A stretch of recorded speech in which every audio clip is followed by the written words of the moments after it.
এই ভিডিওতে আমরা দেখব কিভাবে আমরা ক্যাটাগরি অ্যাড করতে পারি আমাদের প্রোডাক্টের জন্য। যদি আমরা কোনো প্রোডাক্টকে ক্যাটাগরির আন্ডারে নিয়ে আসি তাহলে আমাদের পজের ক্ষেত্রে বা বিক্রির ক্ষেত্রে আমরা খুব সহজেই সেই প্রোডাক্টগুলোকে খুঁজে বের করতে পারবো। তো এর জন্য প্রথমে আমাদেরকে প্রোডাক্টে ক্লিক করতে হবে, এরপর আমরা চলে যাব ক্যাটাগরিতে।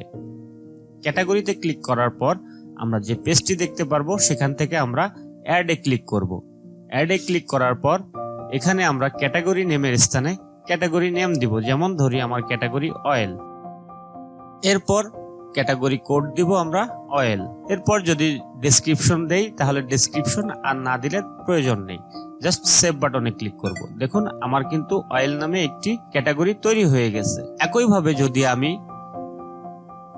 আটা নামে একটি ক্যাটাগরি তৈরি করি সেক্ষেত্রে এই যে এটি আটা, দেখুন আমার কিন্তু আরো একটি ক্যাটাগরি অ্যাড হয়ে গেল।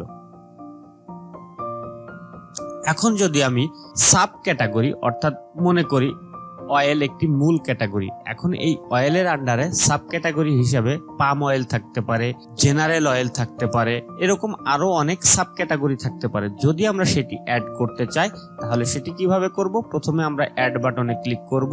করার পর আমরা এখানে একটা নাম দেব, ধরি পাম অয়েল। এখন এটা যদি সাব ক্যাটাগরি দেই পিএম অয়েল। এখন যদি আমরা এটাকে সাব ক্যাটাগরি হিসাবে অ্যাড করতে চাই অয়েলের আন্ডারে, সেক্ষেত্রে আমরা অ্যাড অ্যাজ সাব ট্যাক্সেমনি এইখানে ক্লিক করব। করার পর জাস্ট আমরা এখান থেকে অয়েলটি দেখিয়ে দিব। যদি আটা হয় তাহলে এখান থেকে আমরা আটাটি দেখিয়ে দিব। তো আমাদের যেহেতু পাম অয়েল অয়েলের সাব ক্যাটাগরি, সেহেতু অয়েল করে দিলাম।